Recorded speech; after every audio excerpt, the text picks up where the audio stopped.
সাইয়েদনা সুলাইমান আলাইহিস সালাম ছিলেন দাউদ আলাইহিস সালামের সন্তান। আল্লাহ তাআলা সূরাতু নামলের ১৬ নম্বর আয়াতে ইরশাদ করছেন, ওয়া ওয়ারিসা সুলাইমানু দাউদ, অর্থাৎ সুলাইমান আলাইহিস সালাম তিনি দাউদ আলাইহিস সালামের উত্তরাধিকার হয়েছিলেন। সূরাতু সদের ৩০ নম্বর আয়াতে আল্লাহ তাআলা বলছেন, ওয়া ওয়াহাবনা লিদাউদা সুলাইমান, আমি দাউদকে অনুগ্রহ করে সুলাইমান আলাইহিস সালামকে দান করেছি সন্তান হিসেবে।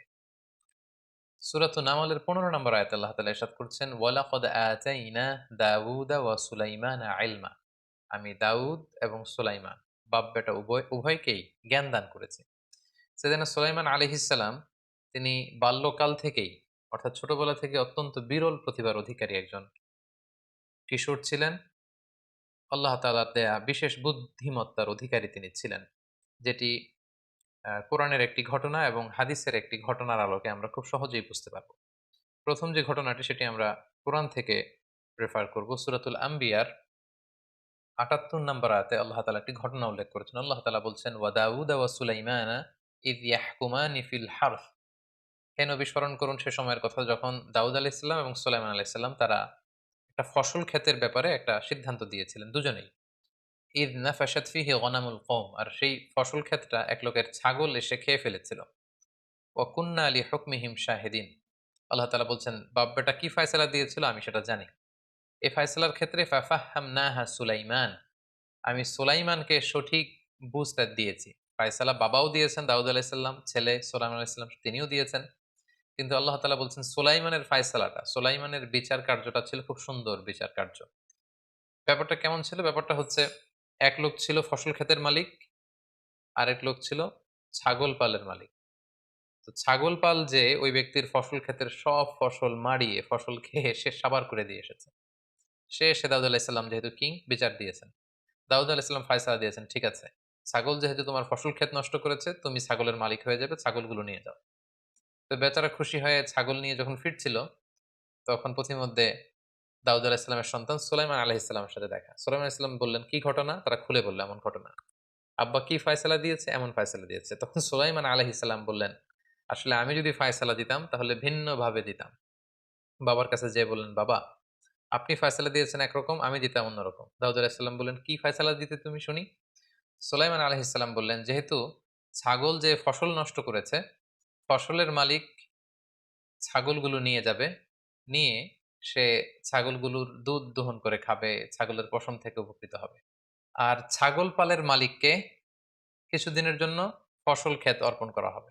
সে ফসল ক্ষেতে চাষাবাদ করে ফসলকে আবার সুন্দরভাবে, ছাগল সেই ফসল ক্ষেত নষ্ট করার আগে ফসল ক্ষেতের যে অবস্থা ছিল, সে ফসল ক্ষেতকে যখন ওইভাবে সাজিয়ে গুছিয়ে পরিচর্যা করে ফসলগুলোকে বড় করে দিতে পারবে, ঠিক তখন ছাগলের মালিক তার ছাগল নিয়ে যাবে, আর ফসল ক্ষেতের মালিক তার ফসল ক্ষেত নিয়ে যাবে।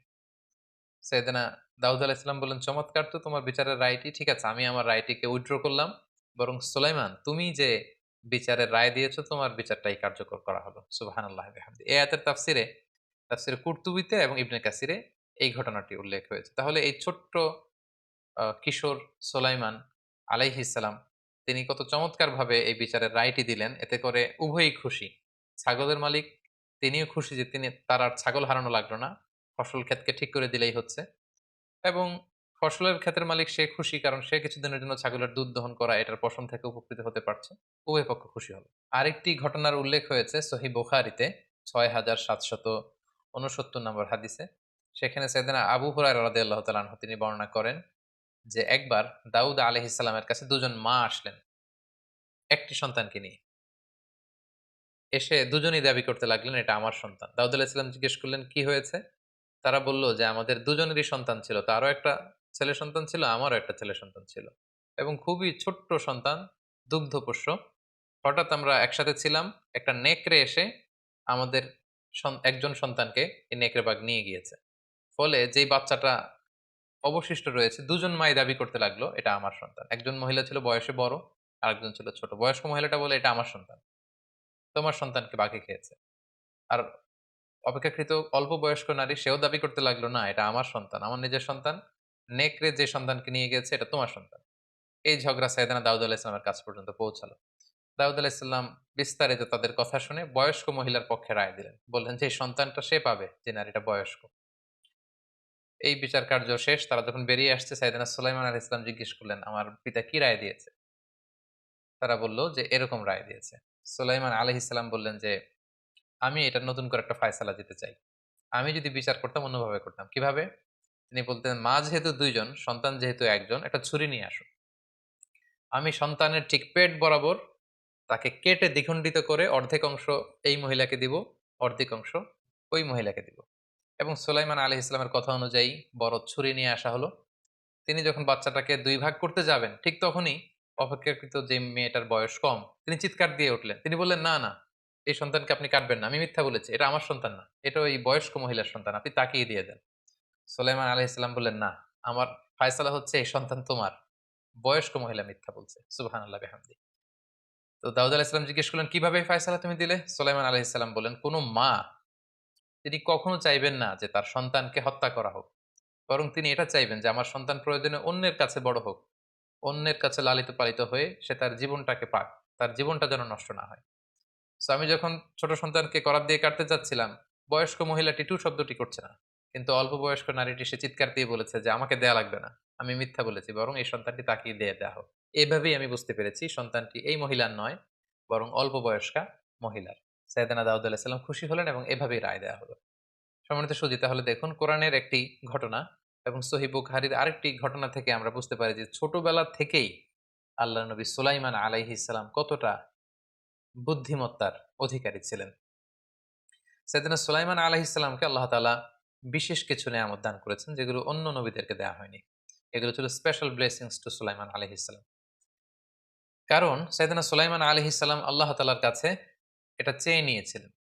এই বিশাল সাম্রাজ্য, এই বিশাল ক্ষমতা তিনি আল্লাহ তাআলার কাছে দোয়া করে চেয়ে নিয়েছিলেন। তিনি দোয়া করেছিলেন, ক্বালা রাব্বিগফিরলি ওয়াহাবলি, হে আল্লাহ আপনি আমাকে ক্ষমা করুন আর আমাকে ওয়াহাবলি মুলকান লা ইয়ানবাগি লিআহাদিন মিন বা'দি, আমাকে এমন সাম্রাজ্য, এমন কিংডম, এমন রাজত্ব দান করুন যেটা আমার পরে আর কাউকে দেয়া হবে না। আল্লাহ তাআলা এই দোয়া কবুল করেছেন।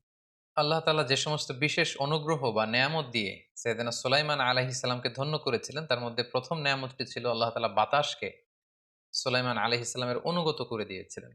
তিনি যেদিকে চাইতেন আল্লাহ তাআলার আদেশে বাতাস ওইদিকে প্রবাহিত হতো।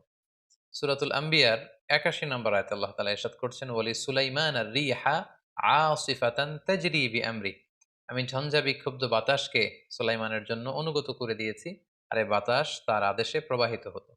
সাইয়েদনা সুলাইমান আলাইহিস সালাম যখন সাগরে জাহাজ দিয়ে ভ্রমণ করতেন, আমরা জানি যে পালতোলা জাহাজ যখন বাতাস পায় তার অনুকূলে, এটার গতি বেড়ে যায় এবং আল্লাহ তাআলা বাতাসের ঝঞ্ঝা বিক্ষুব্ধ গতিকে সুলাইমান আলাইহিস সালামের জাহাজকে সাগরের এক প্রান্ত থেকে অন্য প্রান্তে নিয়ে যাওয়ার জন্য তিনি ব্যবস্থা করে দিতেন।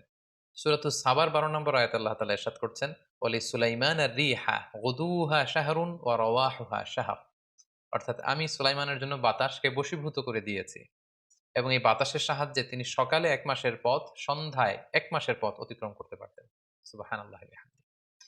২ নম্বর যে নেয়ামতটি আল্লাহ তাআলা দিয়েছিলেন সেটি হচ্ছে সাইয়েদনা সুলাইমান আলাইহিস সালাম তিনি তামা গলিয়ে নরম করতে পারতেন। মজার ব্যাপার হচ্ছে উনার পিতা দাউদ আলাইহিস সালামকে আল্লাহ তাআলা দিয়েছিলেন লোহা গলানোর মুজিজা।